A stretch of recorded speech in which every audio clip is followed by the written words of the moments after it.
laut yang terbesar di Indonesia. Yang kedua, beban Pulau Jawa yang semakin berat dengan penduduk sudah 150 juta atau 54% dari total penduduk Indonesia dan 58% PDB ekonomi Indonesia itu ada di Pulau Jawa, dan Pulau Jawa sebagai sumber ketahanan pangan. Beban ini akan semakin berat bila ibu kota pemerintahan pindahnya tetap di Pulau Jawa.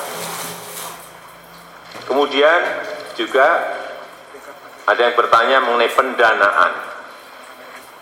Perlu kami sampaikan bahwa total kebutuhan untuk ibu kota baru adalah kurang lebih 466 T. Nantinya 19% itu akan berasal dari APBN. Itu pun terutama berasal dari skema kerjasama pengelolaan aset di ibu kota baru dan di DKI Jakarta. Sisanya akan berasal dari KPBU, kerjasama pemerintah dan badan usaha, serta investasi langsung swasta dan BUMN. Pertanyaan ketiga, kenapa urgent sekarang? Kita tidak bisa terus-menerus membiarkan beban Jakarta dan beban Pulau Jawa yang semakin berat dalam hal kepadatan penduduk, kemacetan lalu lintas yang sudah terlanjur parah, dan polusi udara dan air yang harus segera kita tangani. Dan ini bukan kesalahan Pemprov DKI Jakarta, bukan, tetapi terlebih karena besarnya beban yang diberikan perekonomian Indonesia kepada Pulau Jawa dan kepada Jakarta.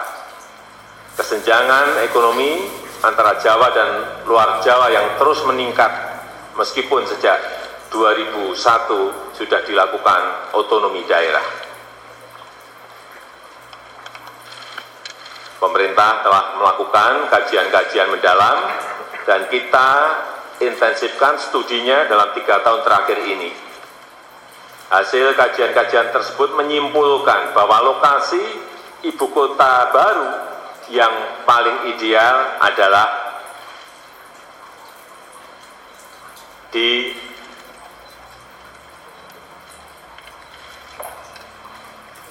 sebagian Kabupaten Penajam Pasar Utara dan sebagian di Kabupaten Kutai Kertanegara, Provinsi Kalimantan Timur.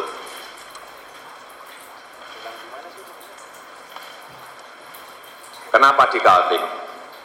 Ada pertanyaan, kenapa di Kaltim?